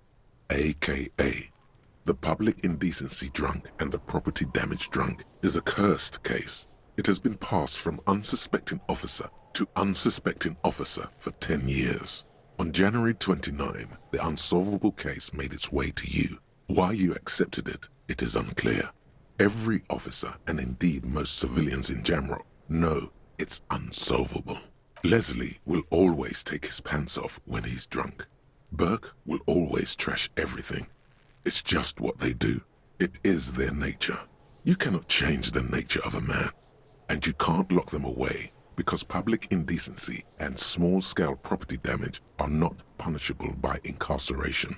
The only way for Leslie to stop flashing his genitals to bypassers and for Burke to stop dismantling signage and rear-view mirrors would be for them to stop drinking alcohol, which, in their 40s or 50s, it's hard to tell because of their distorted features, is a medical improbability on par with you ceasing to produce the expression, threatening fines, dragging them to the station, locking them up in the hellholes they live in, locking them up in the station, hypnotherapy, even trying to get the local gang of Zemyaki to take them out. The Zemyaki gave them ethanol, so Burke and Leslie would expose and rampage even harder. You tried it all, and still the complaints wouldn't stop, as they hadn't stopped for 10 years. It's plain to see from the files that you, Satellite Officer JV, and Special Consultant TH had more important cases to attend to. You uncover cross-reference to several ongoing investigations, each brought to a standstill every time you drive down Main Street. Because there they are, on the corner of perdition. And what is Leslie doing? Good, you're learning. If the files are to be trusted, that's all there is to it. That and Burke breaking things, and the fact that they're both drunk. But then again, so are you. The case becomes considerably less comic one day when Burke takes a swing at your ledger. He must have it confused with the property he likes to damage. But the joke's on him. You're drunk out of your mind on potent Pilsner. You slam the hardened plastic board in his face. Then you proceed to beat him unconscious with it. In the process, the ledger sustains damage. The compartment within, reserved for permeable documents, is jammed shut. You stop your assault on the now unconscious Burke to open it, but are unable to do so. The officer began to cry, reports Leslie, who, at this point, is tending to Burke. He came at us, and at us. I think he was trying to kill Burko. While trying to kill Burko, you slowly come around. The permeables compartment is open. You've smashed it open on poor Burko's kneecaps. The good news is, Burke can't walk anymore, can't get out of his apartment, an invalid. With Burke to tend to, Leslie cuts back on the indecent exposure. Maybe he flashes his genitals to Burke, who knows, but both drunks are off the street. The complaints stop. The unsolvable case is solved, which is also why the officer responsible narrowly escapes a disciplinary hearing. The end. Do you want to read another one? It would be very interesting to read about these, wouldn't it? I mean, there seems to be a square-shaped entry wound in the victim's forehead. She's been sitting there for weeks, on her rocking chair, with a square hole in her skull, staring at the wall, her mouth agape. That's all you got. From the half hour you spent piecing it together, all you know is the entry wound was square-shaped. You never found the bullet. And then another body showed up, also with a square hole in his forehead. Who knows? Those pages are missing. What next? Don't worry. One day you may still catch the man with the square gun. Some assholes brought their couch outside and hung out on it. In the middle of the street, on the roof, on the hillside by the motorway. You know, at an unexpected location. They were young, and they thought they looked cool on it. Insufferable dicks. Young people are the worst. So anyway, you got a complaint about the damn sofa, or couch, or whatever it is. They were leaving it out in all these unexpected and whimsical locations. They took it to where they also took photos of themselves on it, and smoked cigarettes, and drank coffee because they felt it's intellectual. Cigarette butts, coffee cups, stupid couch. You had to clean it all up, and you did. So congratulations to you. Case solved. No, you didn't have time for that. These notes show that you have what is called a real goddamn job. You don't have time to be chasing down the couch assholes. You have a real job to do. What next? Murder. Tum-tum-tum. At the hookah parlor was a case originally assigned to an officer called Joseph Mills, who is now dead, of circumstances completely unconnected to murder at the hookah parlor. Joseph Mills was on this case that he just couldn't solve, was doing it solo, said it was a real nutcracker, a real brain twister, was on it for, like, a month. The captain got impatient. Shit or get off the pot, Mills.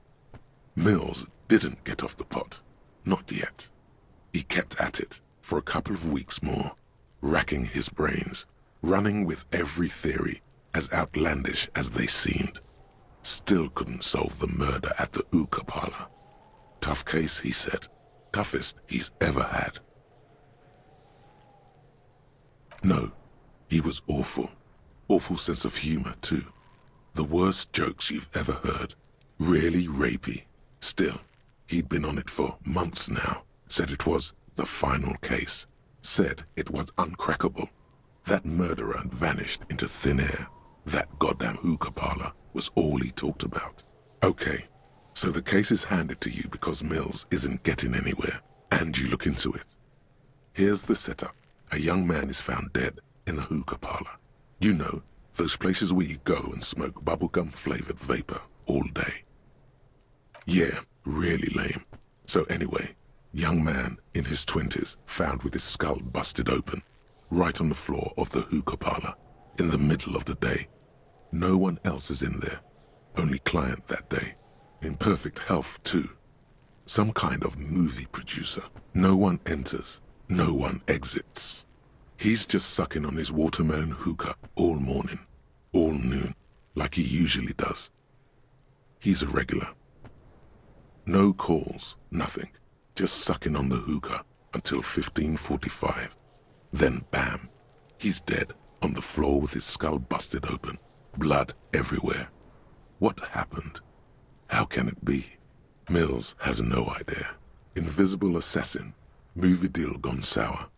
Girl at the counter did it. Nothing fits. Eerie. Man just dropped dead. So you go to the parlor. You see cushions around the table. Tables low, heavy, really sharp edge. See? You can't even read the thing without solving it. Yeah, it was that. Turns out hookah does do something. It turns off your brain's oxygen supply, and you don't notice it until you get up to go to the bathroom. Yeah, he liked his hookah. Stephen was his name. Smoking hookah. Didn't you hear? I don't know. Trying to come up with a movie script, maybe. Anyway, that was murder at the hookah parlor. Joseph Mills wasn't a good detective, and about 30 minutes has passed, piecing it together. Next, not much has changed in the meanwhile. A bunch of sodden papers still sags from the clipboard. In the back, you see thin, translucent copier paper. Some neon yellow, some bright red, all covered in boxes, like marching armies. These look like official forms, waiting to be filled out. Then rip them from the binder and hand them out. 3. The topmost are misconduct fines. The middle ones are station calls. And the bottommost are field autopsy forms. Each is easy enough to make sense of. You don't have to be an intellectual giant to do police work. A monetary penalization ranging from 20 to 250 real. Severe cases allow for 1,000 real, but that requires special paperwork. The details of issuing these fines are spread out over the rest of the fields, but they appear pleasantly vague. These are quite sinister in tone. They give a date and time for the person to appear at the specified precinct police station. Below the call are the criminal charges you risk by not appearing. A dozen pages of thin copy paper, bright red in color. You see the parameters of a deceased human form waiting to be filled in. Age, sex, condition of internal organs. Yes, all that remains now is to fill those forms and hand them to people. Fines for wrongdoers, interview requests for bad guys, and field autopsies to dead guys. The rest of the stinking cellulose is much worse for wear. Being sandwiched between the board and the rest of the paperwork must have spared the fragile copier paper. It's made of dark blue plastic, hard enough to beat someone to submission with. The edges are rounded, however. The U4 size board feels thick and heavy in your hand. Light shimmers on its wet surface. On the back you see the embossed letters, RCM. Something rattles inside, ever so lightly. Is there a hidden compartment? Permeables. It's not hidden per se. The compartment is made for permeable materials that would get damaged if something happened to it. The plastic shimmers like lapis lazuli, but it is not see-through. You cannot see to its center. Blue. The blue heart. Don't look into it. With your hands, U4-sized pages hang from the clip screwed to the top of the board. The two sides of the board appear slightly misaligned, like a drawer that's come off its slides. If you bend the plastic on your knee, slowly, the slides snap back into place. It should be possible to just, without resistance or sound, the two panels move against each other. The compartment is now open. 2 ticket stubs and a handmade postcard. 2 octopuses are smiling, reaching their tentacles toward each other in the colored pencil drawings. The tickets permit access to the zoo in Revachol East. The aquarium costs extra. These let you go there too. Thin wax paper has been glued to a piece of cardboard. Sounds like leaves rustling when you pick it up. You see violet flowers, floral patterns, patches of glue. Familiar handwriting lines the inside of the card. Looped, round letters in a woman's hand. A young woman in her 20s. There is care, effort, and a smile, you think. Although that is not something you can read from someone's handwriting. Harry, it begins. You're already reading. I wanted to write you a letter so you can read it when you wake up. Maybe it will make you happy. Throw it away, please.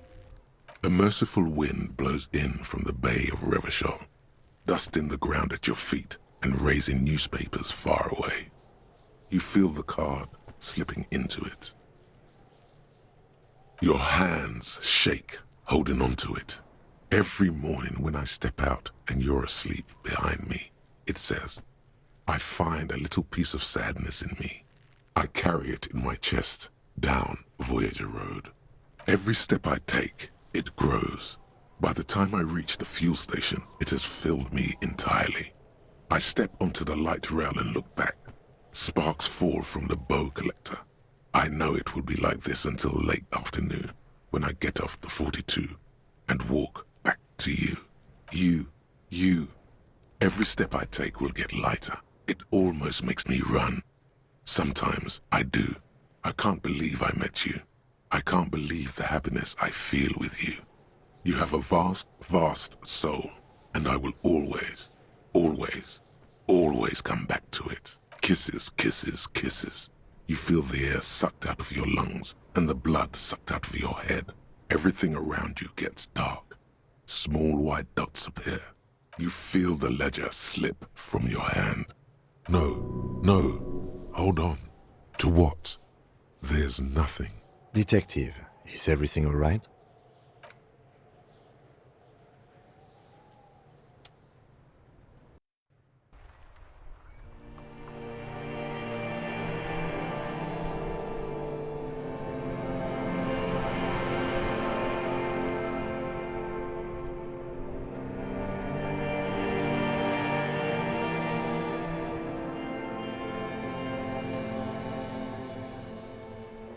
there is nothing.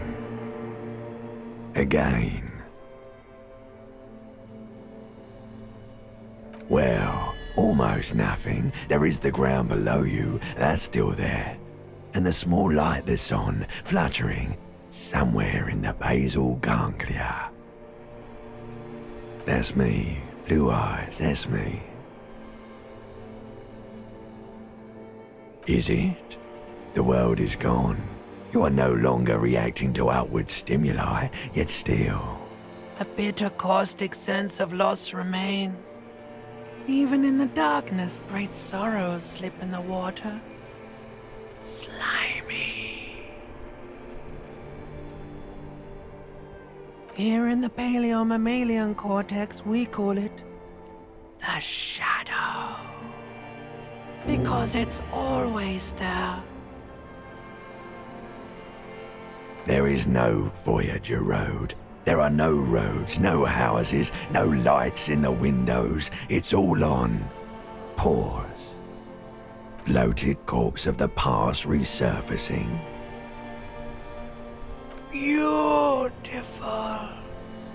Believe me, stupid ape, its lack of beauty was not the problem. You think they would let you? Until you disintegrate into biomolecules? No. Someone is breathing on your face now, inspecting your pupils, stupid idiot. Yes, they're pouring something on you. It's in you. And It's delicious. Glowing lights on a dashboard emerge out of nothingness. In the upholstered cabin of Lieutenant Kitsuragi's motor carriage, seated in the driver's basket, the air is thick with leatherworks and heavy fuel oil. Drink. Water. The water is cold, silvery, the stuff of life itself as it pours down your parched throat. The pounding in your head recedes. Drink. You haven't drunk water in 2 days. Did you know the human body is not made to survive on alcohol alone? You need a secondary form of hydration. With greedy gulps, you down half a liter of cold water. Some of it spills on the driver's seat. The lieutenant pays no heed to it. What happened?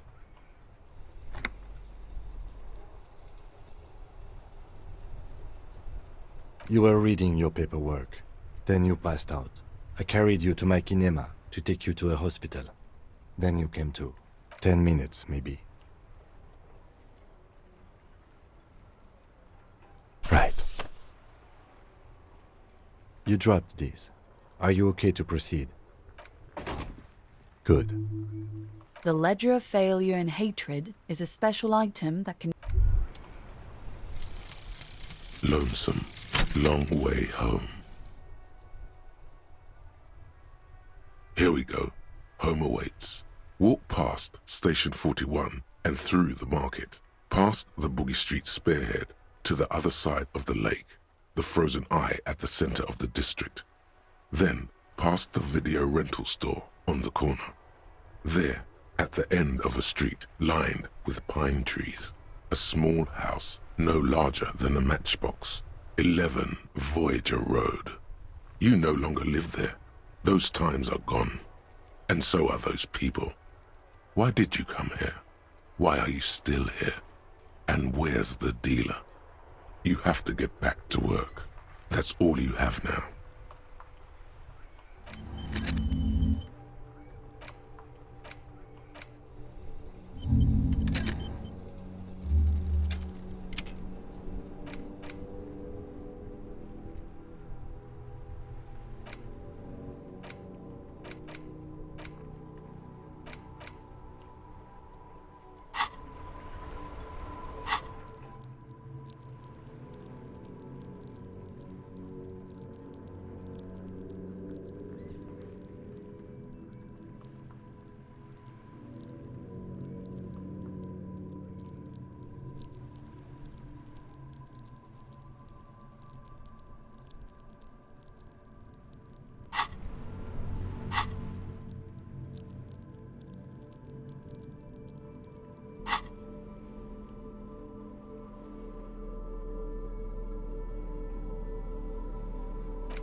Before you stands a motor carriage.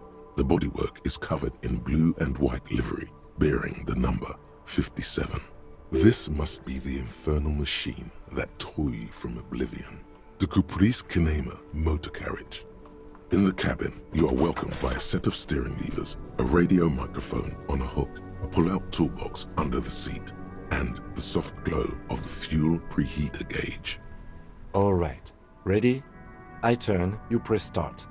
He's downplaying his excitement. The lieutenant is more than happy to show off his precious carriage. The dashboard lights up with orange glow. The rounds per minute gauge jumps, and the engine of the Caprice Kinema comes to life with a whiny growl. The lights unfold with a little click, casting electrical light onto the ground before the vehicle. There you go. I'll turn them off from the remote once you're done. We just need to stand in front of the machine now. A metallic drawer slides out from under the seat and clicks into place. The tools inside are neatly organized. Take what you need, officer. It's going to be a long case. I'm not protective of my tools, like some men are. He's clearly a little protective of his tools. But what can you do? Work. The pry bar feels nice and cold in your hand, heavier than you'd think. Useful for opening all sorts of doors and lids. The handles are long and sleek. Snap, snap go the cutters in your hand. It's robust, weatherproof, and well-made. Police issue, blue, lets you see things in the dark you would otherwise miss.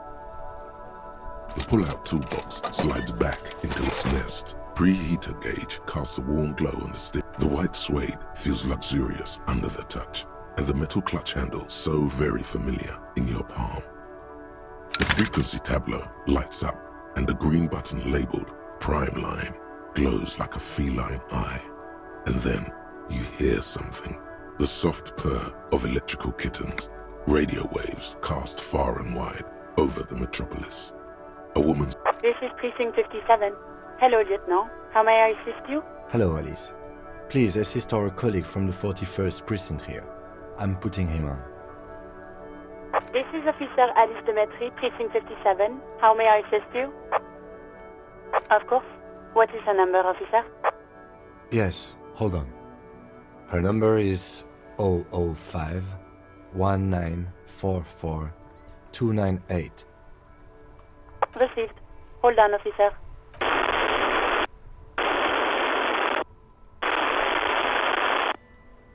Lieutenant Kitsuragi slowly begins to tap a little rhythm with his right foot. Quite a lot of time has passed.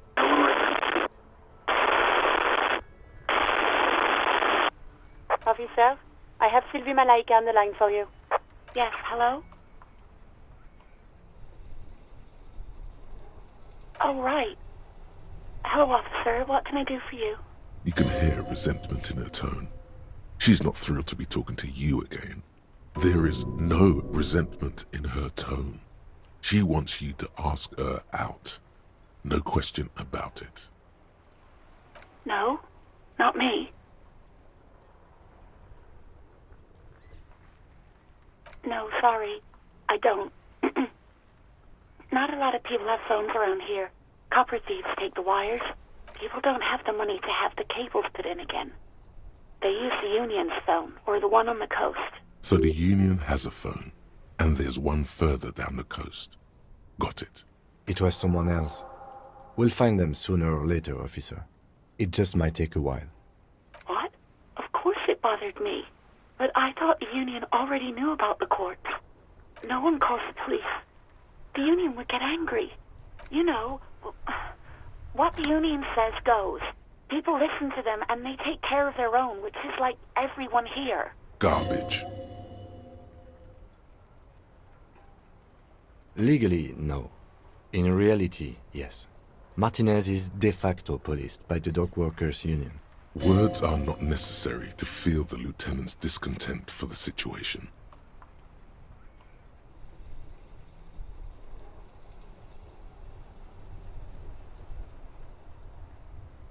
Mm-hmm.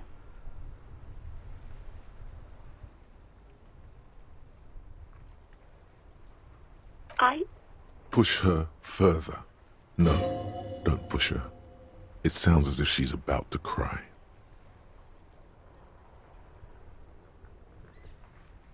The other people who live around here. Local people. I didn't want trouble. Her voice is resigned and weak. You don't live here. You don't understand.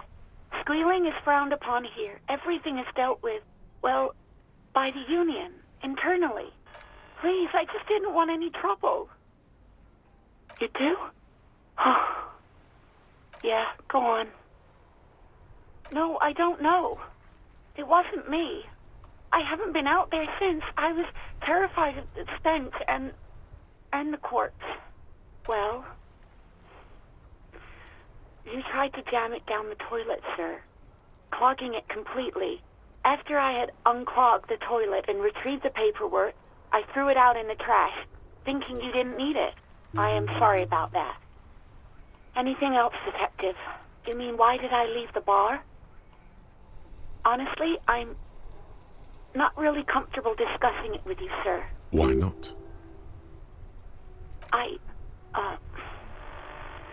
Let's just say I left because I needed to get away from someone. What?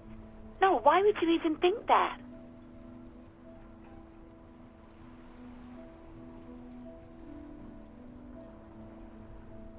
Please, don't bring Gar into this. It's none of your business.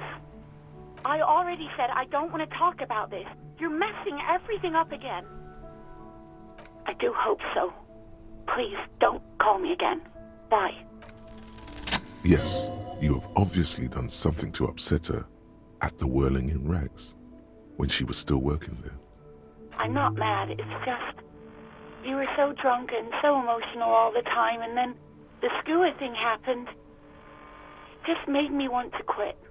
The stuffed bird, the great skua. You threw it against the wall while screaming, "Fuck that bird," and laughing like a maniac. I think you said it had been giving you shit ever since you got there. Didn't seem like you had fun doing it, though. Yes, obviously. You were the worst client I've ever seen. And I have seen so many assholes in this place. I've had sailors fighting, union guys grabbing my ass, kids stealing booze. Once a guy was glued to the karaoke machine every night for 2 months. But you, well, you were worse than all of them. Honestly, you were getting borderline aggressive. Even about little things like not turning down the volume at 3 a.m. I even liked one of those songs you kept listening to on repeat. No more. We Go On by the O.O. I can't listen to it anymore. You've turned it into a parody. Then there was your room. Your project. An experiment to see how bad it can get in there. I tried to send the cleaner, but you wouldn't let me. Threatened to make me understand. I had no idea what you meant, and I don't want to know. And then you screamed something about the end of all times and how everyone is a piece of shit. And then I had to deal with your toilet, the one you clogged with police documents, causing water damage downstairs in the... I won't even mention you waving your gun around, harassing customers, threatening to sing karaoke, threatening to kill yourself. No, you really weren't. You were simply the worst.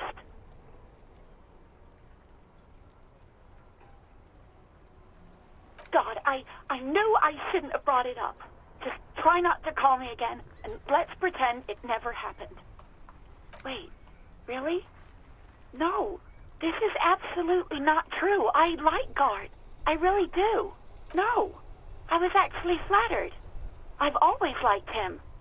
It was just bad timing, with the corpse and all that. There's a pause. You can almost see her on the other side. The telephone cord coiled around her index. I didn't know what to say to him later. Then you came and destroyed the place. So I left without explaining. I should have told him, maybe. Okay, but please don't mess it up. Please don't take out your gun or something. All sorts of things. Some disco, rock too. So much disco and rock. Which one would that be? Sad? I think the one you mean is the smallest church in San Sans. butchered that write-up. Interesting. You still have to find it, however. You hear a sigh of relief. Anything else I can help you with, officer? 57. In the cabin, you see a set of steering levers.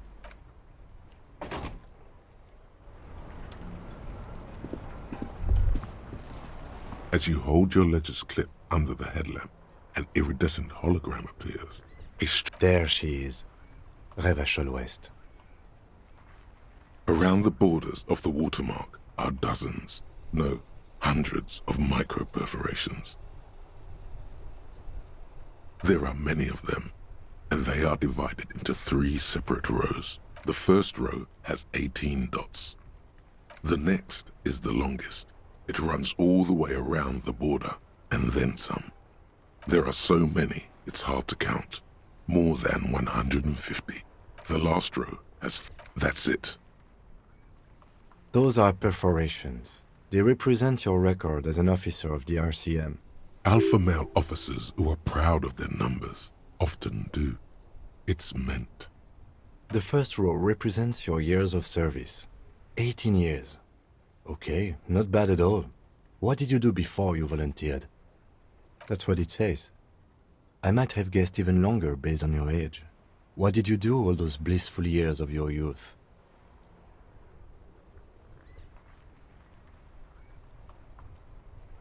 Cool. I'm glad you joined us. Not a lot of money in doom crying. Let's move on, shall we? This next row, the one that wraps all the way around, is your number of closed cases. Closed is good. Wow, more than 200. It's quite a lot, even for someone who's been on the force for nearly 2 decades. Usually, clearing more than 10 cases a year puts you in the 90th percentile of all RCM officers. Call it what you want. You were a valuable member of your precinct. Right. Those are your confirmed kills. You've got precisely 3 perforations there. For an RCM officer, especially Precinct 41, which is in the Jamrock quarter, it's rather tame. I mean that in a good way. There are certain officers who treat their kills like some kind of ghoulish game. If they do happen to solve a case, it's usually by accident. But it seems as though you are, or at least were, one of the good ones. So we have that to be thankful for. The lieutenant nods. The rectangular watermark is overlaid with the logo of the RCM, and yet the major arteries of Revachol are all recognizable. A rat brazenly darts past you and disappears amongst the stopped lorries. In the distance, a child somewhere shrieks. A woman reprimands her in a voice. Ah, Martinez. Let me see. Right here. It has its problems. Right. I'll go turn off the lights. You can now see your statistics on your journal page, to the right of the task description.